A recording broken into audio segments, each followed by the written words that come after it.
ఈరోజు మనం కొన్ని ఆసక్తికరమైన రైల్వే వాస్తవాలను నేర్చుకుందాం. భారతదేశపు తొలి భూగర్భ రైలు ఎప్పుడు ఎక్కడ నడిచింది బావ్? సమాధానం 21 అక్టోబర్ 1984న కలకత్తాలో. ప్రపంచంలో అన్నింటికంటే పెద్ద రైల్వే స్టేషన్ ఎక్కడుంది? సమాధానం గ్రాండ్ సెంట్రల్ టెర్మినల్, న్యూయార్క్. భారతదేశంలో సుమారు ఎన్ని రైల్వే స్టేషన్లున్నాయి? సమాధానం 10,797 రైల్వే స్టేషన్లున్నాయి. భారతదేశంలో అతి వేగంగా నడిచే రైలు ప్రస్తుతం నమో భారత్ రైలు. ఢిల్లీ మీరట్ 160 కిమీ/గంట వేగం.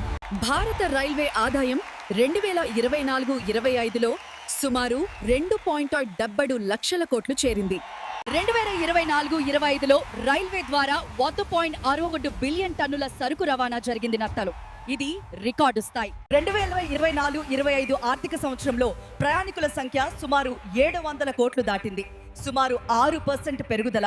భారత రైల్వే త్వరలోనే ప్రపంచంలో టాప్ 3 సరుకు రవాణా సంస్థల్లో ఒకటిగా నిలవాలనే లక్ష్యంతో ఉంది. దేశవ్యాప్తంగా 23,000 కిలోమీటర్ రైల్వే మార్గాలు 130 కిలోమీటర్/గంట వేగానికి అనుకూలంగా మార్చబడ్డాయి. 2025-26 ఆర్థిక సంవత్సరానికి రైల్వే మూలధన వ్యయం కోసం సుమారు 2.52 లక్షల కోట్లు కేటాయించారు. 2025-26 సంవత్సరానికి రైళ్ల మూలధన ఖర్చు కోసం సుమారు 2.52 లక్షల కోట్లు కేటాయించబడింది.